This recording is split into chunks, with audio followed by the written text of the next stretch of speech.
Gusto ko lang malaman kung may tumututol sa kasalang ito. Wala naman pala. Umpisa na natin.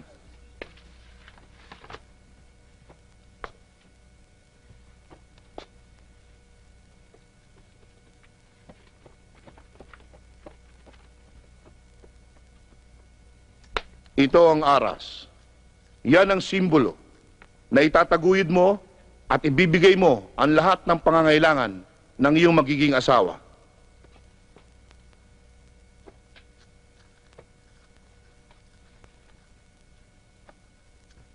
Ngayon, Excuse me, Father.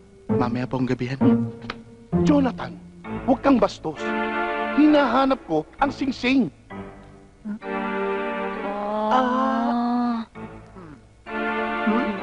Ang singsing. Nasaan ang singsing? Yung singsing. Singsing. Nawawala yung singsing. Ay, Father, ayun na po yung may hawak na lumapit singsing. Father, nakita na po namin yung ring bearer. Ayun po, ito. Salamat sa inyo. Narito ang mga singsing.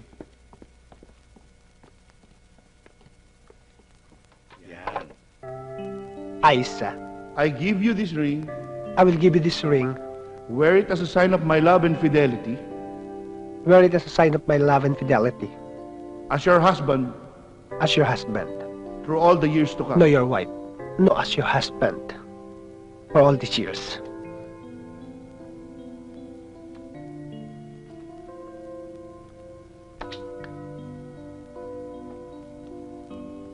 Desiderio, I give you this ring. I give you this ring. Wear it as a sign of my love and fidelity.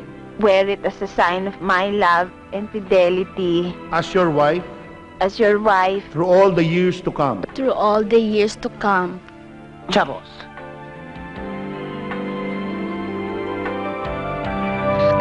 Ama, ano nangyari?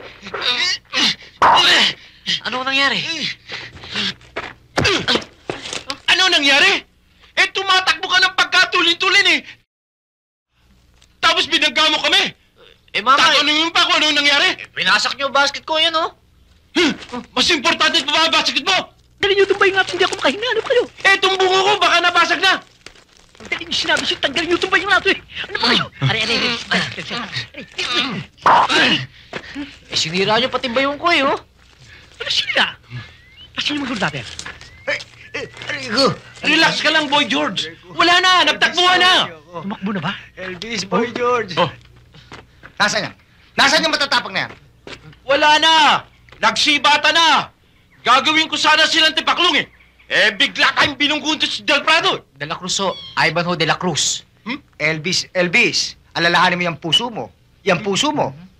Teka. Elvis, hindi ba ito yung batang nakita natin tumalon sa puno kahapon?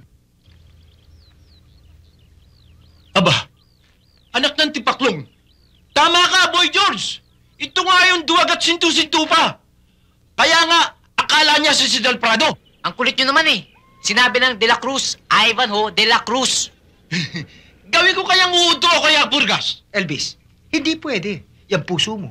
Yung puso mo. Anong hindi pwede? Eh, siya ang bumundol sa atin. Ayaw sapat sa atin. Eh, maaaring... Uod na lang kaya. Dahil sa pagkakabundol niya sa mga hold-upper, naligtas pa tayo. Di ba? Dapat nga bigyan natin siya ng gantimpala eh.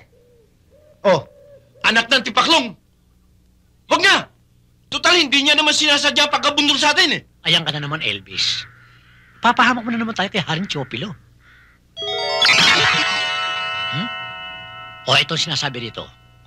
Section 5, Article 9. Na, kapag ang isang duwende ay natulungan ng isang tao, siya'y karapat-dapat. Alam ko na yan. Simula ngayon, hanggang linggo. Makukuha mo lahat ang bawat naisin mo. Basta't susunod ka lang sa aming mga kondisyones sa kontrata na pipirmahan mo.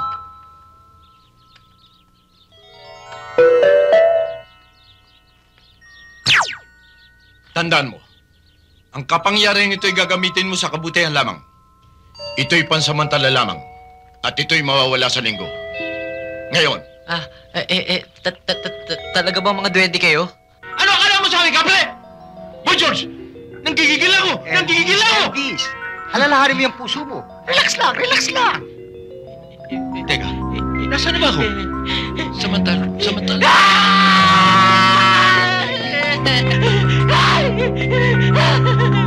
Yan ang hirap sa mga kabataan ngayon eh. Wala nang laging pinanonood. Puro television, puro sine. Wala nang pinaniniwalaan. Mabuti pa nung panahon ni Snow White eh.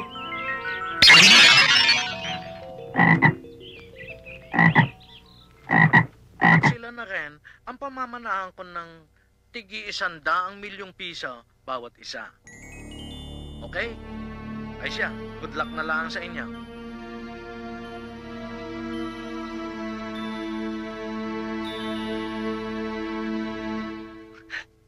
Call. At ngayon, Bogart at Menchie, alam niyo na kung anong saysay ng pagpirma niyo.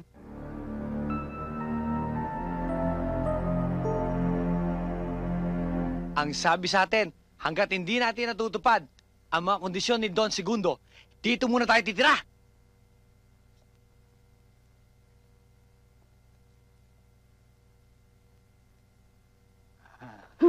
Ano ba? Wilson, huwag masyadong lalayo. Baka maligaw ako dito. Ano ka ba? Bitaw mo ako. Kaya ka ba? Sungit mo neto. Oy, sandali. Asan yung bigay sa'yo ni attorney? Eto, bakit? Importante ba to? Aba, syempre. Naku, buti sinabi mo. Munti ko na singahan. Singahan. Hindi mo ba alam na dito nakalagay ang address ni Aling Marita? Ako ba? Ay, ingatan niyo yan. Oh, mahal kong Segundo. Hanggang sa dulo ng walang hanggan ang pagmamahal ko sa'yo. Ang iyong sinta, Marita. Ang sweet ni Don Minuto, no? Ano minuto? Segundo! Hmm. Hoy. Nakikita mo ba yung nakikita ko? Ha? Alin? Yung mga antik na yan? Ang laking pera niya pag binenta! Yoko, Aba, iloko pala itong isang tuwa. hindi naman atin yan. Bebenta natin. Masama yun. Aba, mabait naman pala ang isang aray. Pero teka, pag binenta ba natin yan, kikita tayo ng 50 milyong piso? Eh, syempre hindi. Eh kung itong buong bahay, Abay, sobra-sobra pa. benta natin ito bukas. Oo. Aba, mas... Pero alam mo, hindi natin basta-basta may bebenta to eh. Kasi may mga papeles pa yan. May mga did pa yan na kailangan pakita mo na ikaw talaga may mayari. Tok na ako, Wilson. Halika na, tulog na tayo.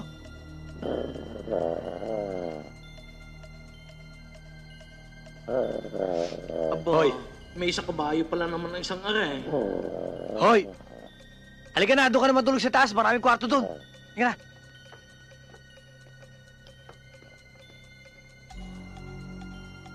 Aba, pwede pala yung natutulog ng naktayaw